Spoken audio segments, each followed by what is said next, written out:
இங்க போனது இந்த ஆளு எல்லாம் போட்டு போட்டு கிடக்குது. என்ன பண்ணிட்டு இருக்க? என்ன எல்லாம் போட்டபடி கிடக்கு. என்ன பண்ணிட்டு இருக்க? குளிரும்.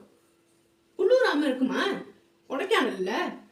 இந்த வேலையெல்லாம் யார் செய்யறது? யார் செய்யறது? பாத்திரம் கழுவல, துணி துவைக்கல, வீடு கிளீன் பண்ணல, எதுவுமே செய்யாம என்ன பண்ணிட்டு இருக்க வீட்டுக்குள்ள? இப்படியே உட்காந்து சொகுசா மகாராஜா மாதிரி உட்காந்துருக்கீங்களோ?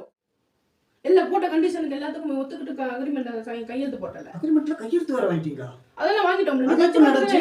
அது எப்ப நடந்துச்சு? அதெல்லாம் அன்னைக்கே வாங்கி எல்லாம் முடிச்சிட்டு தானே கல்யாணம் பண்ணேன். முஸ்லிம் பதவி அதனால தானே கொடுத்தேன். இல்லைன்னா நான் உனக்கு கேன்சல் பண்ணிருப்பேன். ஒரு சின்ன போய் சொன்னேன் துணி துவைக்க தெரியும்னு உன்னை கல்யாணம் முடிக்கிறதுக்காக. அவன் 1000 போய் சொல்லிட்டு கல்யாணம் எல்லாம் முடிஞ்சு போச்சு. எல்லா வேலையும் நீ தான் செஞ்சு ஆகணும். துணி துவைக்கணும், பாத்திரம் கழுவணும், வீடு கிளீன் பண்ணணும், சமைக்கணும். எல்லா வேலையும் நான் வரும்போது எல்லாம் ரெடியா அங்க இருக்கணும். டேபிள்ல ரெடியா இருக்கணும். சரி. ஆமா, அதுக்கு தான் உன்னை வந்து அப்பரண்டிக்ஸ் மாதிரி புருஷன்ற பதவியை போட்டு உனக்கு ஒன்று வேலை போட்டு கொடுத்துருக்கேன். சரி சரி. ஓகே. ஒரே ஒரு சின்ன ஐடியா சொல்றேனே. சொல்லு. ஒரு வேலைக்காரியை வச்சுக்கவா? வேலைக்காரி நீ வச்சுக்குவ. வேலையை துவைக்கலாம் இங்கே ஒன்றும் தேவையில்ல.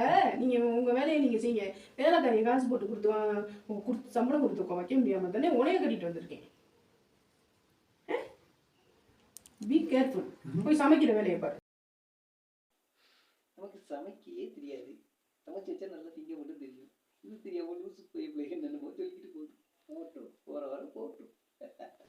இன்னைக்கு ஒரு நாளைக்கு கடையில் வைக்கலாம். என்ன கடையில் வைக்கலாம்? இன்னைக்கு ஒரு நாளைக்கு மட்டும். சரி, நீங்க உனக்கு பார்த்த பாவமா இருக்கு.